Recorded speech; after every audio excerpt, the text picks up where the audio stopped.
You know those leaders, right? The ones who just have it. It's like this magnetic quality that makes people want to follow them. And it has nothing to do with a fancy title or a huge budget. Well, today, we're diving into that invisible currency that's the real source of a leader's influence. All right, so let's jump right into the heart of this with a situation I'm sure you've seen before. You look at an organization, and on paper, it has everything going for it. We're talking money, great infrastructure, a ton of talented people, and yet it's just not working. It's not firing on all cylinders. Productivity is low, and they're just not making the impact they should be. So that's the big puzzle, isn't it? Why do some really well-funded, totally equipped teams seem to struggle so much, while other teams with way less to work with are out there achieving the impossible? So what gives? What's the missing piece here? And this isn't just some business school thought experiment. This is a real thing. A really fascinating study looked at this exact problem inside cultural organizations in Iran.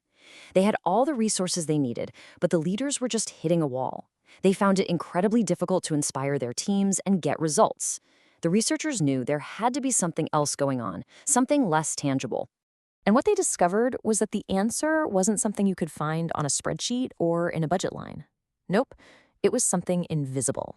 An invisible currency, a really powerful form of capital that determines a leader's true effectiveness. And this currency has a name: symbolic capital. It's a term coined by the sociologist Pierre Bourdieu, and it's basically the sum of your reputation, all the trust you've earned over time, and the social credibility you hold. It's the reason people listen to you, not because they have to, but because they actually want to. But here's where it gets really cool. How is this stuff even formed? It's not like it just appears out of thin air. This model from the study shows how it's the ultimate conversion. You take your economic capital, your resources, your social capital, which is your network, and your cultural capital, your skills and knowledge, and all of that can be transformed into this incredibly powerful symbolic type of influence. And this comparison just nails the difference. Formal authority, that's your job title. It'll get you compliance. People will do what you say. But symbolic capital, that's your reputation. That earns you true commitment. One can be handed to you overnight. The other has to be built, piece by piece, over a long, long time. So if you can't buy it, and you can't just be given it, how in the world do you actually get it? Well, the great thing is, the researchers didn't just define the problem. They actually identified the core components. You can think of them as the pillars that hold all this influence up. What they found was that it all boils down to five key pillars. These are the 5 big global themes that they saw again and again in the most influential leaders. So here they are. First up, you've got competence, what you actually know how to do. Then there's successful performance, your track record of actually getting tangible results. Third is social communications, the strength of your networks and the trust within them. Fourth is personal branding, basically your reputation, how you're recognized. And finally, personal characteristics, your ethics, your values, the stuff people see in you every day. But here is the absolute kicker. They found that while all 5 of these are important, they are not all equal, not even close. One of them acts as the bedrock for everything else, and without it, the other 4 just kind of crumble.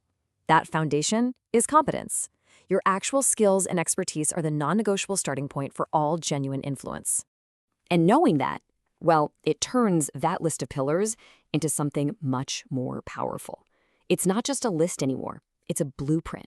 It shows us that building this symbolic capital isn't just a random accident. No, it follows a clear, logical progression. So it's all about the order of operations. It all starts with competence. That competence then allows you to achieve successful performance, to get wins on the board. That performance leads to recognition, to organizational honors. Those honors then help you build your personal brand.